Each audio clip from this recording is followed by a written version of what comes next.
What's up, everybody? Logan Insco here, and welcome back to my channel. And I got my merch on. Do you have your merch on? Let me know, because in today's video, I am going to be doing more fun facts about Rocky 5. Now, if you don't know, a few months ago, I did a series where I talk about fun facts from every Rocky movie, from the first one to Rocky Balboa. And I did do one on Rocky 5, but guess what? It was only 1 minute long. And I didn't break down all the facts. I didn't even know Tommy Gunn's name in that video.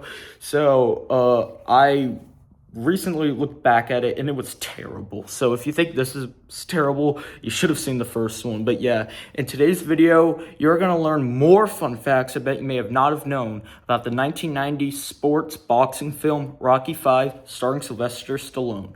Now, let's get into it.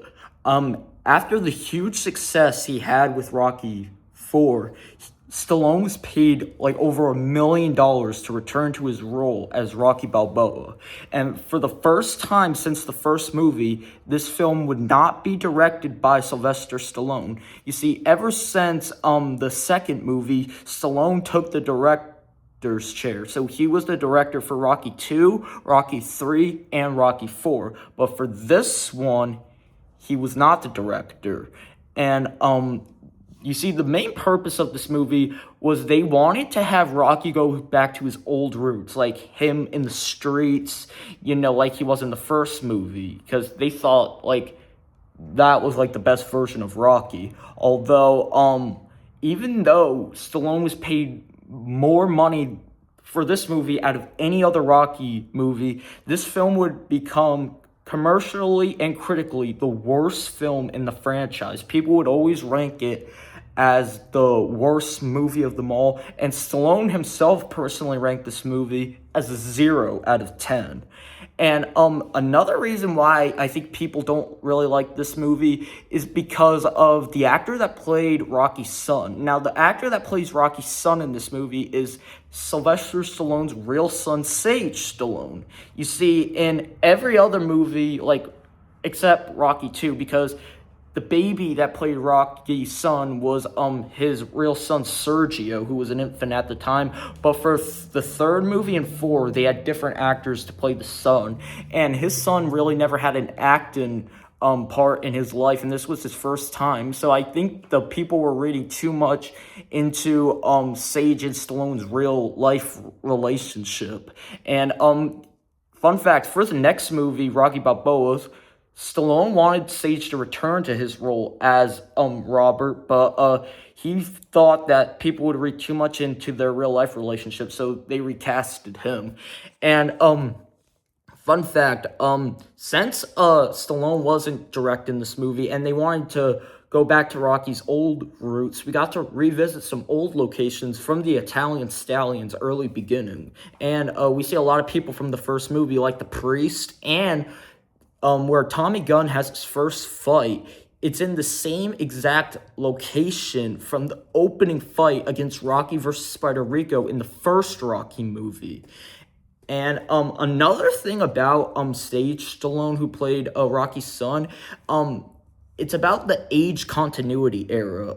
You see, in Rocky 4, Robert Balboa was only 9 years old, although in this one, he all of a sudden became a teenager, despite the story taking place right after Rocky 4. And I think the reason is because the movie took place the movie was made 5 years after Rocky 4. And even though this is the 5th movie in the franchise, this is the first time Rocky's real name, Robert, has been said. And there are 2 parts in the movie where you can hear it. The first time is when Tommy Gunn confronts Rocky and Paulie, and then George Washington Duke, comes out of his limo and calls out Robert as Rocky's real name. And you can also hear it again when Rocky Jr. introduces himself as Robert to his new friend, Jewel. And this is probably the most shocking fact of them all. You see, at the ending of Rocky 3, Stallone originally wanted to have Rocky die. In Rocky 3, at the end, he wanted Rocky to be dropped off at home in a taxi after his fight with Clubber Lang and then just drop over dead. Although they scrapped that idea, but he had it fully locked in for Rocky V. Stallone even admitted that he cried while writing the death of his iconic character. The plot was, after the street fight with Tommy Gunn, Rocky would be in the back of an ambulance with Adrian by his side, and eventually he wouldn't make it and he would die, and Adrian would come out and say, yeah, my husband has passed away. And I think the reason why it made sense was because after his fight with Ivan Drago in Rocky IV, he had to retire due to severe brain damage to the head. And Stallone actually admitted that he discussed it with many boxing medical professionals that his injury that he suffered to the head was more of a long-term concussion, which many boxers suffered from. So if Rocky really had this cavern septal polyctomum, the illness in the brain in the movie, it would probably most likely kill him. But yeah, like I said, Adrian was going to come out and say that my husband has died. But then they had to scrap the idea because they thought Rocky was too profitable of a character to kill off. So Stallone changed the ending to Alquest the Request. And those are fun facts that I know about Rocky V. I tried to include everyone that I left out in my first Rocky V video. So if you want to check that out, and if you want to check out my other fun facts about Rocky movies, make sure to go check out my fun facts about the Rocky movies playlist. And if you're into inspirational quotes, make sure to go check out my community where I post a quote, and I haven't done it in like 2 months, but I want to go back to it. And I thank you guys so much for tuning in. If you enjoyed it, give it a big thumbs up, subscribe if you're new, and tap the notifications to get notified when I post a brand new video in the first 30 minutes. And I'm out. Peace.